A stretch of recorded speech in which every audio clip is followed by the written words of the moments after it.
Hello students, आज हम start करने जा रहे हैं कॉमर्स पेपर 2 का यूनिट नंबर 9। इसमें जो फर्स्ट टॉपिक है वो है इंडियन कॉन्ट्रैक्ट एक्ट 1872। देखिए स्टूडेंट्स, ये लीगल एस्पेक्ट है, यानी ये लॉ से रिलेटेड टॉपिक्स हैं।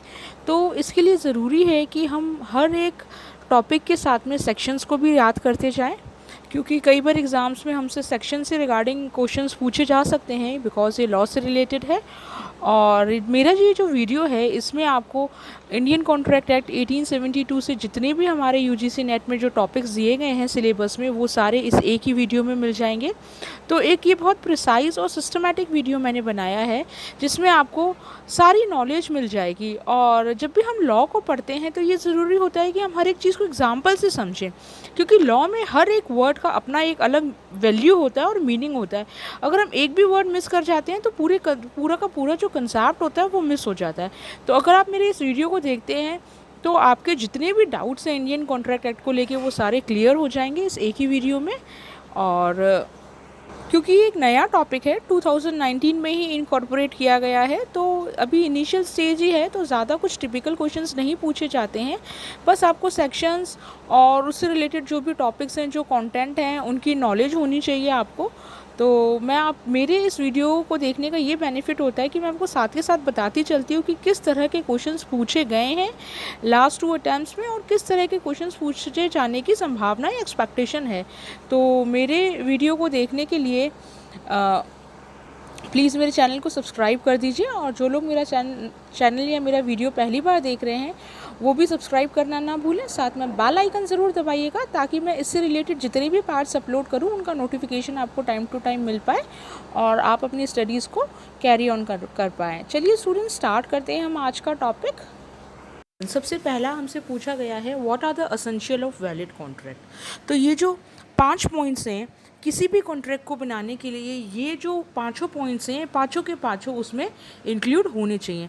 अगर एक भी पॉइंट मिसिंग होता है तो वो हमारा वैलिड कॉन्ट्रैक्ट नहीं बनाता है। तो सबसे पहले आपको ये समझने की ज़रूरत है, ये जो एसेंशियल्स हैं ये हमारे लॉ में किस सेक्शंस में दिए गए हैं। जो कि लॉ होता है उसमें हर एक सेक्शंस में बात बोली जाती है। तो सबसे पहले तो आपको पता होना चाहिए कि ये किस सेक्शन में बोला गया है। ये बोला गया है सेक्शन 10 में। आप प्लीज़ नोट कर लीजिए, ये बात बोली गई है सेक्शन नंबर 10 में। यानी किसी भी कॉन्ट्रैक्ट को बनाने के लिए ये पांचों चीज़ें ज़रूरी होनी चाहिए। इन पांचों में से कुछ भी मिसिंग होगा तो that will not become a valid contract. तो सबसे पहली चीज़ है an agreement between two parties. सबसे पहला पॉइंट है कि एक एग्रीमेंट होना चाहिए किसके बीच में, 2 पार्टीज़ के बीच में। कभी भी हम कॉन्ट्रैक्ट बनाते हैं तो हम अपने आप से कोई कॉन्ट्रैक्ट नहीं बनाते, किसी और पार्टी से मिलकर कॉन्ट्रैक्ट बनाते हैं। तो यहाँ पे मिनिमम 2 पार्टीज़ होनी चाहिए, मैक्सिमम कितनी भी हो सकती हैं। अब एग्रीमेंट का क्या मतलब होता है, कई बार इसका भी डिटेल से आपका व्यू पूछ लेते हैं। तो ये हम 5 एसेंशियल्स पढ़ लें, उसके बाद मैं आपको बताऊँगी एग्रीमेंट का मतलब क्या होता है। कि एक एग्रीमेंट होना चाहिए 2 पार्टीज़ में। An agreement is a result of proposal or an offer by one party followed by its acceptance by other party. 2 parties होंगी, एक क्या करेगा, प्रपोजल देगा, और दूसरा क्या करेगा, उस प्रपोजल को एक्सेप्ट कर लेगा। तो वो हमारा क्या बन जाएगा, एग्रीमेंट। जैसे मैंने बोला कि मेरे को मेरी वॉच जो है अब मेरे फ्रेंड सना को बेचनी है, तो मैंने सना के सामने प्रपोजल रखा कि मेरे को अपनी वॉच आपको बेचनी है 2000 रुपये में। तो सना ने उस प्रपोजल को एक्सेप्ट कर लिया। तो मैंने प्रपोजल रखा तो मैं प्रपोजर हुई, या मैंने ऑफर किया और उसने एक्सेप्टेंस कर ली। तो 2 पार्टीज़ हैं हम, एक मैं और एक मेरी फ्रेंड्स। अगला पॉइंट आता है, agreement should be between the party who are competent to contract. बहुत इंपॉर्टेंट है। कम्पिटेंट टू कॉन्ट्रैक्ट का मतलब क्या होता है, ये हम आगे पढ़ेंगे कि कौन कौन से जो पार्टीज़ होती हैं वो कॉन्ट्रैक्ट करने के लिए कम्पिटेंट होती हैं। जैसे कि आपको पता होगा, all the person above the age of 18 years, कितना, above the age of 18 years are competent to contract. यानी 18 साल से नीचे बच्चे जो हैं वो कॉन्ट्रैक्ट नहीं कर सकते। और भी इसके कुछ एक्सेप्शंस हैं, जैसे जो हमारे जेल में जो लोग कैदी रह रहे हैं वो लोग कॉम्पिटेंट नहीं है कॉन्ट्रैक्ट करने के लिए। पागल लोग, माइनर, ल्यूनेटिक, ये लोग कॉम्पिटेंट नहीं है कॉन्ट्रैक्ट करने के लिए। तो कॉन्ट्रैक्ट किन पार्टीज़ के बीच में होगा, जो कॉम्पिटेंट होगी, जो साउंड माइंड होगी, यानी जिनका दिमाग सही होगा। अगली चीज़ आती है, there should be a lawful consideration और लॉफुल ऑब्जेक्ट। दोनों चीज़ें बहुत ज़रूरी हैं स्टूडेंट्स, याद कीजिए। ये लॉफुल कंसिडरेशन और लॉफुल ऑब्जेक्ट जो है इसका क्या मतलब होता है? कंसिडरेशन का यहाँ पे मतलब होता है पैसे से, यानी अगर आप किसी के साथ कॉन्ट्रैक्ट कर रहे हो तो उसमें कुछ ना कुछ मनी इन्वॉल्व होनी चाहिए। लॉफुल ऑब्जेक्ट यानी जो आपका कॉन्ट्रैक्ट है उसका जो ऑब्जेक्ट है वो लॉफुल होना चाहिए। जैसे मैंने मेरी फ्रेंड को वॉच बेचने का कॉन्ट्रैक्ट किया 2000 रुपये में, तो 2000 रुपये लॉफुल कंसीडरेशन होंगे और ऑब्जेक्ट क्या है, मेरे को मेरी वॉच बेचनी है। इसी की जगह अगर मैं कोई ऐसा कॉन्ट्रैक्ट करती हूँ, मेरी फ्रेंड को बोलती हूँ कि आपको सी का मर्डर करना है और मैं आपको 1 लाख दूंगी, तो वो जो लॉ कंसीडरेशन है वो ना ही लॉफुल है और जो ऑब्जेक्ट है वो भी ना ही लॉफुल है, क्योंकि ये लॉ के अगेंस्ट है। हम किसी को मर्डर का कॉन्ट्रैक्ट नहीं दे सकते, वो हमारे लॉ के अगेंस्ट होता है। तो जो हमारा ऑब्जेक्ट और कंसीडरेशन है वो दोनों ही लॉफुल होनी चाहिए।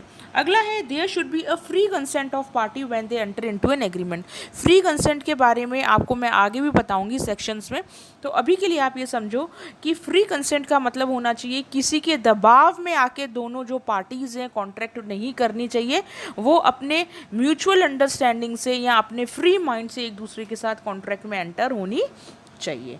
पांचवी कंडीशन है the agreement must not be one which has been expressly void, यानी एग्रीमेंट ऐसा नहीं होना चाहिए जो कि वॉइड हो। इसका मतलब अगर मैं किसी को बोलती हूँ कि आप फला के घर चोरी करो, तो ये जो कॉन्ट्रैक्ट है ये क्या है, वॉइड है, शुरू से ही वॉइड है, यानी ऐसा कॉन्ट्रैक्ट मैं किसी के साथ नहीं कर सकती हूँ। तो ये 5 कंडीशंस आपको याद रखनी चाहिए। 2 पार्टीज़ होनी चाहिए, कॉम्पिटेंट होनी चाहिए कॉन्ट्रैक्ट करने के लिए, लॉफुल कंसिडरेशन लॉफुल ऑब्जेक्ट होना चाहिए, फ्री कंसेंट होनी चाहिए और जो कॉन्ट्रैक्ट है वो वॉइड नहीं होना चाहिए।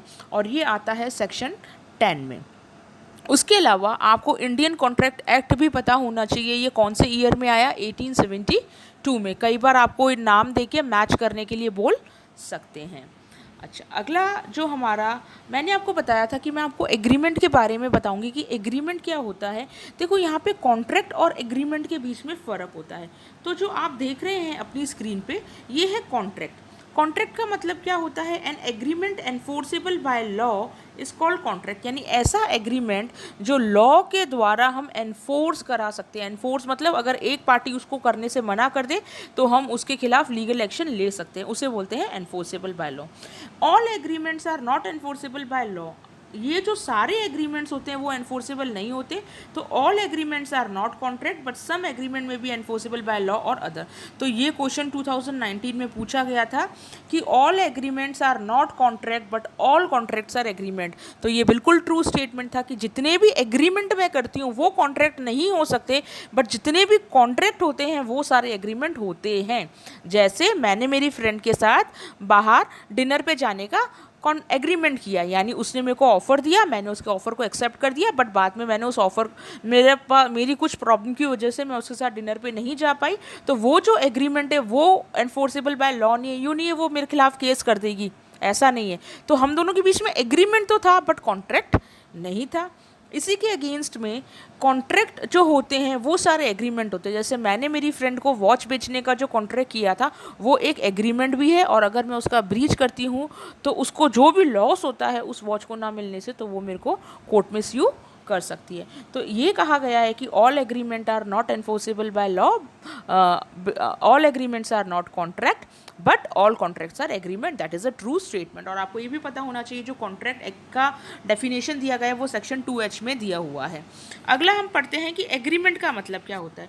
अब देखिए एग्रीमेंट का मतलब क्या होता है, एवरी प्रॉमिस और set of a promise forming a consideration for each other is a set of each other is an agreement. यानी जो भी मैं प्रॉमिस करती हूँ किसी से, या खूब सारे प्रॉमिसेस करती हूँ, हो सकता है कि मैं एक ही प्रॉमिस करती हूँ, हो सकता है मैं बहुत सारी चीज़ें बेचने का कॉन्ट्रैक्ट करती हूँ, एक ही कॉन्ट्रैक्ट में बहुत सारी चीज़ें देने का कॉन्ट्रैक्ट करती हूँ। सपोज़ अगर मैंने मेरे घर का कॉन्ट्रैक्ट किया घर बेचने का, तो उसके साथ अपना फर्नीचर भी दे रही हूँ, अपना गार्डन भी दे रही हूँ, तो जो भी चीज़ें मैं उसको दे रही हूँ, अपनी बाइक पे दे रही हूँ, अपनी कार भी दे रही हूँ, तो वो हो जाता है सेट ऑफ प्रॉमिस। तो जिसके लिए कुछ मुझे मनी मिलेगा तो वो एक एग्रीमेंट हो जाता है।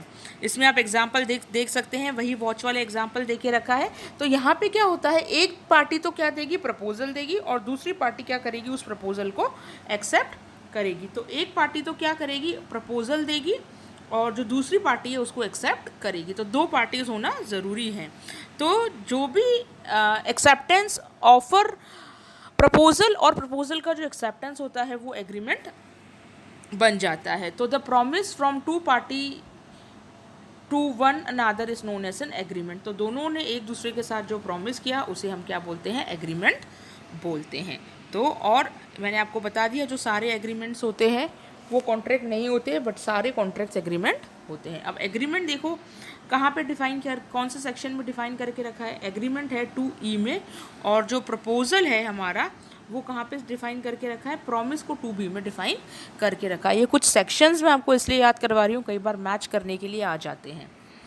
अगला आता है हमारा capacity to contract. Capacity to contract और कॉन्ट्रैक्टुअल कैपेसिटी, सबसे पहले तो आपको पता होना चाहिए ये कौन से सेक्शन में आता है। जैसे मैंने इधर लिख के रखा है, ये सेक्शन नंबर 11 में डिफाइन किया गया है। Essential of valid contract section 10 and capacity to contract section 11 में। तो इसके अंदर ये बातें बोली गई हैं कि कौन सा पर्सन है competent to make the contract. जैसे मैंने अभी आपको बताया था कि कॉन्ट्रैक्ट करने के लिए जो पार्टी होती है वो कम्पिटेंट होनी चाहिए। तो इसके अंदर सेक्शन 11 में ये बताया गया है कि कौन कौन सी पार्टीज़ हैं जो कॉन्ट्रैक्ट करने के लिए कम्पिटेंट हैं। तो सबसे पहला इन्होंने बोला है एवरी पर्सन, सबसे पहले इन्होंने बोला है every person is competent to contract ही who is the age of majority. तो सबसे पहली बात तो क्या होना चाहिए, वो मेजर होना चाहिए यानी माइनर नहीं होना चाहिए, 18 ईयर से अबव होना चाहिए। दूसरी बात, वो साउंड माइंड होना चाहिए, यानी साउंड माइंड का मतलब वो पागल नहीं होना चाहिए। तीसरी, वो डिसक्वालीफाइड नहीं होना चाहिए, यानी कि वो कैदी वैदी या कोई प्रिजनर नहीं होना चाहिए जो कि कॉन्ट्रैक्ट करने के लायक नहीं होता है। ठीक है, यानी और इसको ऐसे भी देख सकते हैं कि अगर किसी कंपनी का कोई डायरेक्टर कंपनी में घपला करता है तो कंपनी वाले उसे निकाल देते हैं, तो वो डायरेक्टर जो है वो एट प्रेजेंट में, अगर उसके ऊपर प्रोसीडिंग्स चल रही हैं तो एट प्रेजेंट में वो सस्पेंडेड है किसी भी कॉन्ट्रैक्ट को करने के लिए। तो 3 चीज़ें होती हैं जो बताती हैं कि कौन से लोग कॉन्ट्रैक्ट को करने के लिए कम्पिटेंट है। पहले वो मेजर होना चाहिए, दूसरा वो साउंड माइंड होना चाहिए, तीसरा वो डिसक्वालीफाइड नहीं होना चाहिए कॉन्ट्रैक्ट करने के लिए। तो ये 3 कंडीशंस में वो कॉन्ट्रैक्ट कर सकता है। तो इन 3 कंडीशंस का ये मतलब निकल के आता है कि वो माइनर नहीं होना चाहिए, वो अनसाउंड नहीं होना चाहिए और वो डिसक्वालीफाइड नहीं होना चाहिए। तो he has not, who is not a minor नहीं होना चाहिए, अनसाउंड नहीं होना चाहिए और डिसक्वालीफाइड नहीं होना चाहिए। तो ये सेक्शन 11 में बताया गया है कि कौन कौन सी पार्टीज़ हैं जो कॉन्ट्रैक्ट को कर सकती हैं। अगला आता है हमारा फ्री कंसेंट। आपने देखा होगा कि उसमें आपके देके रखा है कि फ्री कंसेंट का मतलब क्या होता है। तो फ्री कंसेंट जो देके रखा है वो हमारे सेक्शन 10 के अंदर जो बात कही गई है, जो हमारी कंसेंट होनी चाहिए यानी ऑफर एंड एक्सेप्टेंस होनी चाहिए, वो फ्री कंसेंट होनी चाहिए। तो इस फ्री कंसेंट को सेक्शन 14 में बताया गया है कि कंसेंट क्या होती है। मतलब जब ये 5 चीज़ें नहीं होंगी, यानी जब ये 5 चीज़ों से कॉन्ट्रैक्ट नहीं लिया गया होगा तब वो कॉन्ट्रैक्ट फ्री कंसेंट माना जाएगा। पहला है कोवर्जन, अगला है अनड्यू इन्फ्लुएंस, फ्रॉड, मिसरिप्रेजेंटेशन और मिस्टेक।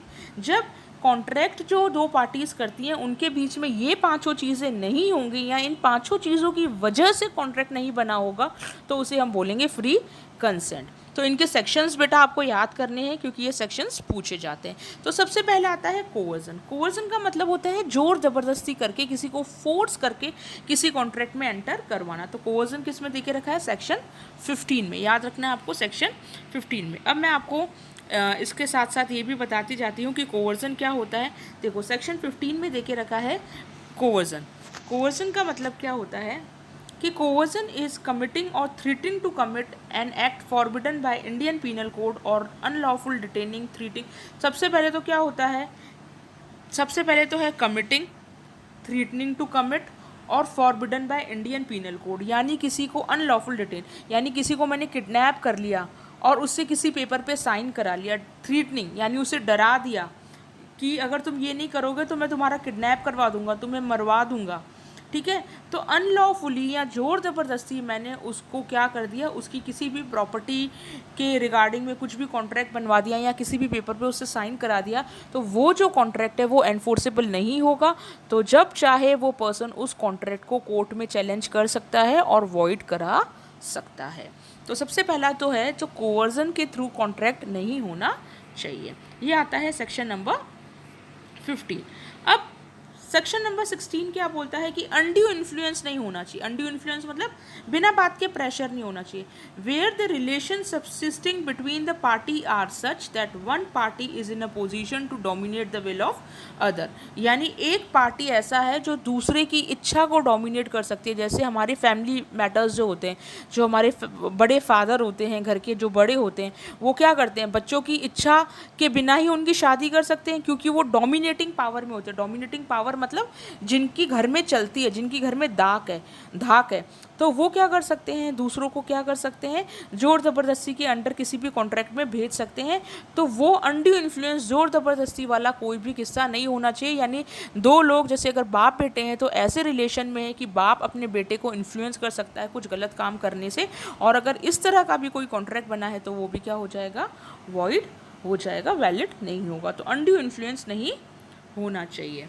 अगला है, इतना ज़्यादा डिटेल में आपसे पूछेंगे नहीं, वैसे मैंने आपको नोट्स दे के रखे हैं, अगर आप चाहें तो उसको पढ़ सकते हैं।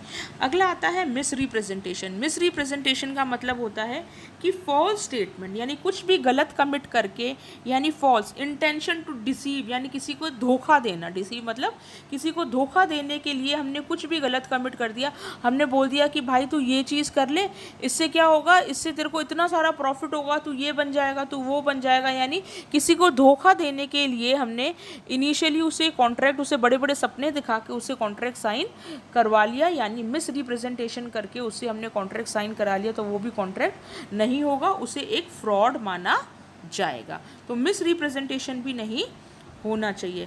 अब इसमें देखो क्या लिखा है, when a person making the false statement believe the statement to be true and does not intended to mislead the other party to the contract is known as an misrepresentation. तो अगर उसे ये भी नहीं पता, यानी जो अगर अपना खुद का स्टेटमेंट दे रहा है फॉल्स स्टेटमेंट, पर वो उसको ट्रू मान के भी दे रहा है, तो भी हम ये मानेंगे कि उसने क्या किया है, मिस रिप्रेजेंटेशन किया है। अगला आता है मिस्टेक, यानी गलती से, अगर किसी भी गलती की वजह से दोनों जो पार्टीज़ हैं वो किसी कॉन्ट्रैक्ट में फंस गई हैं, तो उस मिस्टेक के द्वारा जो भी कॉन्ट्रैक्ट है वो कॉन्ट्रैक्ट नहीं माना जाएगा। तो कोई भी पार्टी अगर उसे चाहे तो उसे वॉइड करा सकती है कोर्ट में। तो ये 5 चीज़ें हैं, अगर इन 5 चीज़ों में से किसी भी चीज़ में अगर हमने कॉन्ट्रैक्ट को एक्सेप्ट किया है तो वो कॉन्ट्रैक्ट वॉइड हो जाएगा, वो कॉन्ट्रैक्ट मान्य नहीं होगा। कौन कौन सी 5 चीज़ें हैं, अगर हमने कोवर्जन से लिया है, अनड्यू इन्फ्लुएंस से लिया है, फ्रॉड से लिया है, मिस रिप्रेजेंटेशन से लिया है और मिस्टेक से लिया है। अगला हमारा जो टॉपिक है वो है डिस्चार्ज ऑफ कॉन्ट्रैक्ट, यानी कॉन्ट्रैक्ट डिस्चार्ज कब होगा। तो सबसे जाहिर सी बात है परफॉर्मेंस, अगर दोनों पार्टी अपने कॉन्ट्रैक्ट को परफॉर्म कर देती हैं तो वो ख़त्म हो जाएगा। जैसे मैंने मेरी फ्रेंड को 2000 रुपये में वॉच देने का वादा किया और उसने मेरे को 2000 रुपये देने का वादा किया, तो मैंने मेरी फ्रेंड को वॉच दे दी और उसने मेरे को 2000 दे दिए, तो कॉन्ट्रैक्ट ख़त्म हो जाएगा अपने आप ही। ठीक है। दूसरी चीज़ होती है वो डिस्चार्ज कब होगा, बाय ब्रीच ऑफ कॉन्ट्रैक्ट, यानी एक पार्टी ने क्या किया, उस कॉन्ट्रैक्ट को तोड़ दिया, तो दूसरी पार्टी क्या करेगी, अपने राइट्स को यानी अपनी ड्यूटीज़ को परफॉर्म करने से डिस्चार्ज हो जाएगी और वो अपने डैमेजेस जो है वो केस कोर्ट में क्लेम कर सकती है। अगर मैंने ए को एक हॉर्स बेचने का वादा किया और उसने क्या किया, उस हॉर्स को हॉर्स राइडिंग में उसने राइड करने के लिए या अपनी बिट करने के लिए उस हॉर्स को भगाना था उस हॉर्स राइडिंग में, बट मैंने अपना हॉर्स नहीं दिया, तो जो बी पार्टी है उसको जो भी पैसे देने थे मेरे को, तो वो अपने जो ड्यूटीज़ है उससे तो डिस्चार्ज हो ही जाएगा, बट उसको मेरे हॉर्स ना बेचने की वजह से जो भी डैमेजेस हुए हैं, क्योंकि उसको हॉर्स रेसिंग में उस हॉर्स घोड़े को भगाना था, तो जो भी डैमेजेस हुए हैं वो मेरे से क्लेम कर सकता है और अपनी ड्यूटीज़ से भी मुक्त हो सकता है। तो ब्रीच ऑफ कॉन्ट्रैक्ट, अगर एक पार्टी ब्रीच करती है तो दूसरी पार्टी जो होती है वो उससे मुक्त हो जाती है। अगला है इम्पॉसिबिलिटी ऑफ परफॉर्मेंस, यानी कॉन्ट्रैक्ट ऐसा हो जो किसी के स्पेशलाइज्ड स्किल पे बना हो। जैसे मेरे को कोई पेंटिंग बनानी हो बहुत बड़े पेंटर से और उस पेंटर की सडनली डेथ हो गई हो, तो मैं उसके बेटे के ऊपर उस कॉन्ट्रैक्ट को एनफोर्स नहीं कर सकती। क्यों? क्योंकि वो पॉसिबल ही नहीं है उसको परफॉर्म करने के लिए। ठीक है, यानी जो स्पेशलाइज्ड कॉन्ट्रैक्ट होते हैं जिसमें कि जो पर्टिकुलर पर्सन होता है वही उस कॉन्ट्रैक्ट को कर सकता है, तो दूसरे पर्सन पे मैं इन्फोर्स नहीं करा सकती, तो इम्पॉसिबिलिटी ऑफ परफॉर्मेंस हो जाती है, तो भी डिस्चार्ज हो जाता है। अगला आता है बाय नोवेशन एग्रीमेंट और बाय नोवेशन। नोवेशन का मतलब एक कॉन्ट्रैक्ट को हमने ख़त्म कर दिया दोनों ने मिलकर और दूसरे नए कॉन्ट्रैक्ट में हम एंटर्ड हो गए। नोवेशन का मतलब होता है नए कॉन्ट्रैक्ट में, यानी पुराने कॉन्ट्रैक्ट को ख़त्म करके जब हमने नए कॉन्ट्रैक्ट को एंटर कर लिया तो वो हो जाता है नोवेशन, यानी नया कॉन्ट्रैक्ट बना लिया तो अब नया कॉन्ट्रैक्ट एग्जिस्टिंग में होगा और पुराना कॉन्ट्रैक्ट नहीं होगा। तो ये जो 4 कंडीशंस हैं, इन 4 कंडीशंस में ये माना जाता है कि there is a discharge of contract. पहला परफॉर्म कर दो, अगला ब्रीच कर दो, तीसरा इम्पॉसिबिलिटी ऑफ परफॉर्मेंस, उसके बाद चौथा जो है बाय एग्रीमेंट और नोवेशन। उसके बाद हमारा आता है remedies for breach of contract. हमको 2 तरह की रेमेडीज़ मिलती हैं कॉन्ट्रैक्ट के ब्रीच होने पे। पहला तो है डैमेजेस, अगला है क्वांटम मैरिट, यानी जो भी कॉन्ट्रैक्ट किसी ने तोड़ा है तो उसके खिलाफ मेरे पास जो भी डैमेजेस हुए हैं वो मैं रिकवर करूँगी। अगला है क्वांटम मैरिट। तो जो डैमेजेस आते हैं वो सेक्शन 73 से 74 में आते हैं, क्योंकि इससे पहले वाले जो आप 4-5 सेक्शन देखेंगे वो हमारे काजी कॉन्ट्रैक्ट के सेक्शंस होते हैं। तो डैमेजेस 73-74 में आते हैं। ये क्या बोलते हैं, it containing a rule regarding the remedy of damages which is available on the breach of contract section. तो जो कॉन्ट्रैक्ट जो होता है उसके ब्रीच होने से जो भी डैमेजेस मेरे को हैं वो मैं रिकवर कर सकती हूँ अगली पार्टी से। अब लॉस जो होता है वो 2 तरीके से हो सकता है। पहला जो केस होता है उसमें क्या होता है, जो लॉस होता है वो यूजुअल कोर्स ऑफ थिंग्स से अराइज होता है, यानी कि अगर एक पार्टी कॉन्ट्रैक्ट को परफॉर्म नहीं करेगी तो जाहिर सी बात है दूसरी पार्टी को लॉस होगा ही होगा। जैसे ए बिजनेसमैन है और बी बिजनेसमैन है, बी बिजनेसमैन ने ए बिजनेसमैन को कुछ अपने गुड्स सेल करने का वादा किया और जो ए है, ए ने आगे उन गुड्स को सी को सेल करने का वादा किया। अगर बी ने ए को गुड्स नहीं बेचे तो ए जो है वो सी को नहीं बेच पाएगा। तो बी अगर ब्रीच करता है कॉन्ट्रैक्ट तो उस कॉन्ट्रैक्ट की ब्रीच की वजह से उसको लॉस होता ही होता है। तो ये तो होती है नॉर्मल कंडीशंस में जो लॉस होती हैं, तो वो आता है फर्स्ट केस ऑफ लॉस जो कि यूजुअल कोर्स ऑफ थिंग्स में होता ही है। अगला आता है कि जो स्पेशल सर्कमस्टेंसेस में लॉस अराइज होता है, मतलब अगर यूजुअली हम कॉन्ट्रैक्ट को परफॉर्म करते हैं तो वो नहीं होता, बट कुछ ऐसे सर्कमस्टेंसेस होते हैं जहाँ पे ब्रीच ऑफ कॉन्ट्रैक्ट होता है। तो यानी पहले वाले केस में तो क्या था कि फर्स्ट जो पार्टी बी थी उसने रिफ्यूज़ कर दिया गुड्स देने से, तो लॉस हो गया। अब दूसरा जो स्पेशल सर्कमस्टेंसेस होता है वो ये होता है, एक एग्जांपल से समझो कि अगर मैंने कोई भी गुड्स जो हैं वो रेलवे में चढ़ा दिए, अगर मैंने किसी भी चीज़ के 8 जो पैकेट्स होते हैं यानी जो 8 सैंपल्स होते हैं वो चढ़ा दिए और उन 8 को मिला के एक पर्टिकुलर चीज़ बनती है, यानी एक मशीन जो बनती है उन 8 इक्विपमेंट्स को मिला के बनती है। तो उनमें से अगर 3 इक्विपमेंट्स रेलवे वालों ने गुम कर दिए तो बाकी के जो 5 इक्विपमेंट्स उनको जो रिसीव हुए हैं पार्टी को वो भी लॉस होते हैं। तो ये एक स्पेशल लॉस जो होता है, स्पेशल सर्कमस्टेंसेस बोला जाता है, जिसमें पार्टी ब्रीच नहीं करती बट ड्यू टू द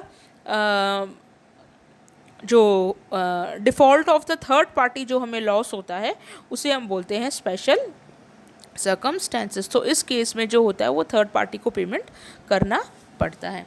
अगला आता है हमारा जो दूसरा होता है कि कैसे रिकवर कर सकते हैं, तो वो आता है क्वांटम मैरिट। अब इसमें लिखा है ordinarily if a person having agreed to do some work और render some service has done only a part of what was required to do, he can not claim anything for what he has done. Quantum merit का मतलब होता है कि अगर जो है एक पार्टी और बी पार्टी में कुछ एग्रीमेंट हुआ है, ऐसा एग्रीमेंट हुआ है, सपोज़ कोई घर बेचने का एग्रीमेंट हुआ है, तो उन्होंने बोला अगर आप पहले मेरे को 20 लाख दोगे तो मैं आपको क्या दूंगा, अपनी गाड़ियाँ वगैरह सब दे दूंगा, उसके बाद अगली जब किस्त दोगे 20 लाख की तो मैं आपको अपना घर दे दूंगा। तो इसमें क्या होता है, अगर एक पार्टी अपना पार्ट पे करती है, यानी अगर उसने स्टार्टिंग के 20 लाख दिए तो उन्होंने गाड़ी दे दी और आगे के 20 लाख देने से मना कर दिया, तो वो उस पार्टी पे क्लेम नहीं कर सकती कि आप मेरे को अपना घर दो। यानी अगर उसने अपने पार्ट ऑफ कॉन्ट्रैक्ट को पे किया है और वो चाहती है कि जो अगली पार्टी है वो पूरा कॉन्ट्रैक्ट पे करे, तो अगली पार्टी जो होती है वो डिस्चार्ज हो जा सकती है और वो कुछ भी क्लेम नहीं कर सकते जो उन्होंने किया है। अब इसका मतलब क्या होता है कि अगर कोई काम है, अगर a party agree to complete some work for a lump sum, यानी लमसम में अगर उसको पूरा कोई काम करना है पर उसने उस काम को आधा अधूरा किया, non completion of work does not entitle him to remuneration even for the part of work. इसको और सिंपल एग्जांपल से समझो, अगर हमारे घर में कोई पेंट का काम चल रहा है, पेंटर ने 2 कमरे पेंट किए, बाकी का कमरा पेंट ही नहीं किया, बाकी का घर पेंट ही नहीं किया, तो बोलता है मेरे को 2 कमरे के पैसे दे दो, तो क्या आप उसको दोगे पैसे? हरगिज़ नहीं दोगे, क्योंकि वो क्वांटम मेरिट में आ गया। यानी इसका क्वांटम मेरिट का मतलब ये है कि अगर किसी ने अपना काम किया है, पार्टली काम किया है, और वो बोलता है कि मेरे को पूरे का मत दो, आप पार्टली का पेमेंट दो, तो आप उसको पार्टली का पेमेंट भी नहीं दोगे, क्योंकि उसकी वजह से जो आपको लॉस हुआ है वो एक तरह से आपकी रिकवरी हो जाती है डैमेज की। तो अगर वो लमसम काम करता है तो ही हम उसको पेमेंट देंगे, यानी वर्क कंप्लीट करता है तो ही वो अपने 2 कमरों की जो रेम्यूनरेशन है मांग सकता है, अदरवाइज वो नहीं मांग सकता है, और इसी को ही हम क्वांटम मेरिट कहते हैं। तो ये तो 2 रेमेडीज थी ब्रीच ऑफ कॉन्ट्रैक्ट की। पहली थी डैमेजेस, और उसमें भी 2 सर्कमस्टेंसेस आती हैं, यूजुअल सर्कमस्टेंसेस और स्पेशल सर्कमस्टेंसेस, और दूसरी आती है क्वांटम मेरिट। अगला हम पढ़ते हैं काजी कॉन्ट्रैक्ट। काजी कॉन्ट्रैक्ट का मतलब होता है जो कॉन्ट्रैक्ट हुए तो नहीं है 2 पार्टीज़ के बीच में, बट वो कॉन्ट्रैक्ट जैसे हैं। तो काजी कॉन्ट्रैक्ट का मतलब ये होता है certain relations resembling those created by the contract, यानी ऐसे रिलेशंस जो उनके बीच में हुए तो नहीं है बट उनको देख के ऐसा लगता है कि वो कॉन्ट्रैक्ट के द्वारा क्रिएट होते हैं। तो काजी कॉन्ट्रैक्ट का जो मेन पार्ट होता है, वो मेन जो पर्पज़ या मोटो होता है वो ये होता है, one should not have unjust benefit at the cost of other. तो ये लाइन देख के भी पूछ सकते हैं कि इसका क्या मतलब होता है, क्या कॉन्ट्रैक्ट होता है। तो आपको ये लाइन लर्न करनी है, बहुत इंपॉर्टेंट है कि no one should have an unjust benefit at the cost of other, यानी किसी और की कॉस्ट पे किसी और को बेनिफिट नहीं होना चाहिए। तो सबसे पहला है कि क्या काजी कॉन्ट्रैक्ट्स होते हैं। देखिए, काजी कॉन्ट्रैक्ट्स जो होते हैं वो सेक्शन 68 से सेक्शन 72 में बताए गए हैं हमको। तो जो सबसे पहला काजी कॉन्ट्रैक्ट बताया गया है हमको वो है claim for necessary supplied to a person incompetent to contract, यानी अगर एक ऐसा पर्सन है जो कॉन्ट्रैक्ट में एंटर नहीं हो सकता है तो उसके साथ में हम क्या कर सकते हैं, उससे हम क्लेम कर सकते हैं कि हमने आपको जो भी नेसेसरी फैसिलिटीज़ दी हैं उसके बिहाफ पे आप हमको पैसा दो। एग्ज़ाम्पल के लिए, अगर कोई ऐसा पर्सन है जिसको मैं उनका फूड देती हूँ, शेल्टर देती हूँ, सब कुछ देती हूँ, तो उसके बिहाफ पे मैं उसकी प्रॉपर्टी से जो भी, अगर उसके पास एक ऐसी प्रॉपर्टी है जो रेंट पे जुड़ी है तो मैं उस रेंट पे क्लेम कर सकती हूँ। तो जो पर्सन इनकम्पिटेंट है तो मैं उसको जो भी सप्लाई करती हूँ तो उसकी प्रॉपर्टी से अगर मैं कुछ रिकवर करना चाहती हूँ तो रिकवर कर सकती हूँ। ये सेक्शन 68 में बताया गया है। दूसरा है reimbursement of money paid due by another, यानी अगर किसी और की मनी ड्यू है और अगर मैंने उसको पे कर दिया तो मैं उस पर्सन से जिसकी मनी ड्यू है उससे रिकवर कर सकती हूँ। अगर 3 कॉन्ट्रैक्ट हैं, 2 पार्टनर्स हैं ए बी, और उन्होंने एक पर्सन सी के साथ कॉन्ट्रैक्ट किया है, तो दोनों पार्टनर की लायबिलिटी है वो म्यूचुअल है, बट सी को पूरा का पूरा पेमेंट अगर बी ने दिया है तो बी ने जो एक का पार्ट पेमेंट दिया है वो ए से रिकवर कर सकता है, चाहे उनके बीच में इस तरह का कॉन्ट्रैक्ट हो चाहे नहीं कॉन्ट्रैक्ट हो, तो वो काजी कॉन्ट्रैक्ट में आएगा। इसका मतलब उनके बीच में रियलिटी में कोई कॉन्ट्रैक्ट नहीं है बट वो कॉन्ट्रैक्ट जैसा है। अगला आता है section 70, obligation of person enjoying benefit of non gratuitous act. किसी पर्सन को अपनी इच्छा से नहीं दिया है कुछ भी, नॉन ग्रेटिट्यूअस एक्ट हैं, तो पर वो उसको जो भी मैंने डिलीवर किया है वो लॉफुली डिलीवर किया है और वो उस चीज़ को अगर इन्जॉय करता है या उसका बेनिफिट उठाता है तो जो पर्सन है जिसने उसको ये सब चीज़ें डिलीवर की है उसका पेमेंट वो मांग सकता है। अगला है responsibility of the finder of good. Suppose आप न्यूज़पेपर्स में देखते होंगे कई सारे आर्टिकल्स आते हैं कि हमारी ये चीज़ लॉस्ट हो गई, आप इस लॉस्ट चीज़ को लेके आइए और हम आपको कुछ ना कुछ इनाम देंगे। तो अगर कोई पर्सन को वो गुड्स मिलता है और वो उसके ओनर तक पहुंचाता है तो उसका जो भी रिवॉर्ड है उस पर्सन को मिलना चाहिए, या तो वो आता है हमारा सेक्शन 71 में। हालांकि जो दोनों के बीच में है कोई कॉन्ट्रैक्ट नहीं है, फाइंडर ऑफ गुड्स के बीच में भी कोई कॉन्ट्रैक्ट और जिस पर्सन ने गुड्स को लॉस्ट किया है उन दोनों के बीच में कोई कॉन्ट्रैक्ट नहीं है, बट जो अगर फाइंडर ऑफ गुड्स है तो वो अपने जब उसने अपने पार्ट को प्ले कर दिया तो वो क्लेम कर सकता है अपने रिवॉर्ड को। अगला है liability of person getting benefit under mistake और कोवर्जन। यानी मिस्टेक और कोवर्जन क्या होती है हम पहले ही पढ़ चुके हैं फ्री कंसेंट में। अगर किसी भी पर्सन को कोई बेनिफिट मिलता है बाय मिस्टेक से, अगर दो पर्सन ऐसे हैं जो बिल्कुल मिलते जुलते हैं, यानी अगर मेरे को पर्सन ए को कोई चीज़ डिलीवर करनी थी वो मैंने गलती से पर्सन बी को डिलीवर कर दी क्योंकि दोनों का सरनेम एक जैसा है या नाम एक जैसा है या कुछ भी XYZ, तो वो जो मैंने बी को डिलीवर की है तो उसकी जो लायबिलिटी रहती है, तो वो उसकी जो लायबिलिटी रहती है वो लायबल रहता है मेरे को उस चीज़ का पेमेंट करने के लिए या उस चीज़ को रिटर्न करने के लिए, और जितने दिन उसने उस चीज़ को यूज़ किया है उसका जो बेनिफिट उसने उठाया है उसका पेमेंट करने के लिए। तो ये जो 5 कंडीशंस हैं इनमें आपको सेक्शंस दिए जा सकते हैं और ये सर्कमस्टेंसेस देके जा सकती हैं। आपसे पूछा जा सकता है कि इनको मैच करो या आपको चूज़ द करेक्ट ऑप्शन पूछा जा सकता है या ऑड वन आउट पूछा जा सकता है। ये सारे दे दिए और इनमें से कौन सा जो टॉपिक है या कौन सा जो पॉइंट है वो कासी कॉन्ट्रैक्ट का पार्ट नहीं है। तो आपको ये पांचों चीज़ें याद रखनी है। इतना डिटेल में आपको इनको लर्न नहीं करना है, एक बार आप पढ़ोगे तो आपको पढ़ने से ही समझ में आ जाएगा कि ये काजी कॉन्ट्रैक्ट होती हैं। एक बार हम फटाफट से रिवाइज कर लेते हैं। क्लेम फॉर नेसेसरी सप्लाईज, यानी जो नेसेसरी हमने सप्लाई की है किसी भी पर्सन को और अगर वो पर्सन कम्पिटेंट नहीं है कॉन्ट्रैक्ट करने के लिए तो जिस पर्सन ने उसको नेसेसरी चीज़ें दी हैं उससे वो रिकवर कर सकता है। रिम्बर्समेंट ऑफ मनी पेड, यानी अगर मैंने किसी के और के बिहाफ पे पेमेंट किया है तो मैं उस पार्टी से रिकवर कर सकता हूँ। Obligation of person enjoying benefit of non gratuitous act. Non gratuitous act यानी ग्रेटिट्यूअस एक्ट वो होते हैं जो मैं अपनी इच्छा से किसी को देती हूँ तो उसके लिए मैं किसी से पेमेंट नहीं ले सकती, बट मैं वैसे ही किसी को हेल्प करने के लिए कुछ चीज़ देती हूँ तो जब वो पर्सन कम्पिटेंट हो जाता है तो मैं उसको ऑब्लाइज कर सकती हूँ कि उसने जो भी बेनिफिट्स रिकवर किए हैं मेरे से उसका पेमेंट करे। अगला है responsibility of finder of goods, यानी जिस पर्सन को कोई गुड्स मिला है तो उसके लिए जो रिस्पॉन्सिबिलिटी होती है वो गुड्स डिलीवर करने की और रिवॉर्ड को गेन करने की। और मिस्टेक से या कोवर्जन से अगर मैंने किसी पर्सन को कुछ भी दे दिया है तो मैं उससे वापस रिकवर कर सकती हूँ चाहे हम दोनों के बीच में कोई कॉन्ट्रैक्ट हो या ना हो। तो ये था काजी कॉन्ट्रैक्ट। आज हमने इंडियन कॉन्ट्रैक्ट एक्ट 1872 से रिलेटेड जितने भी हमारे टॉपिक्स UGC नेट में पूछे जाएंगे उन सबको हमने एक कवर कर लिया है। तो एक बहुत प्रिसाइज और बहुत बेनिफिशियल और सिस्टमैटिक वीडियो बनाया है मैंने आपके लिए।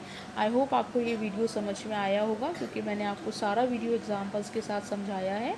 और इससे पहले मैं आपको ये कहना चाहूँगी कि जो लोग मेरे चैनल पे नए हैं या जो लोग मेरा चैनल पहली बार देख रहे हैं तो वो मेरे चैनल को सब्सक्राइब करना ना भूलें और साथ में बेल आइकन ज़रूर दबाइएगा ताकि मैं जैसे जैसे इसके जो पार्ट्स हैं वो अपलोड करूँगी तो आपको उसी टाइम उसका नोटिफिकेशन मिल पाएगा और आप हैंड टू हैंड उसको स्टडी कर पाएंगे और बेनिफिट उठा पाएंगे। तो please subscribe, share and like my channel. Video में हम पढ़ेंगे जो स्पेशल कॉन्ट्रैक्ट्स हैं उसके बारे में, उसका वीडियो भी मैं कल परसों तक अपलोड कर दूँगी। तो अपने कमेंट्स के थ्रू मेरे को ज़रूर बताइएगा आपको वीडियो समझ में आया कि नहीं। साथ में क्योंकि मैंने वीडियो के साथ में आपको पूरा कंटेंट भी दे के रखा है जो हम जिसको कि देखकर आप इजीली इन चीज़ों को मेमोराइज़ कर सकते हैं। तो प्लीज़ कमेंट में आप कुछ नया चाहते हैं या कुछ एक्स्ट्रा चाहते हैं मेरे वीडियो से तो I will do it's also. Thank you so much.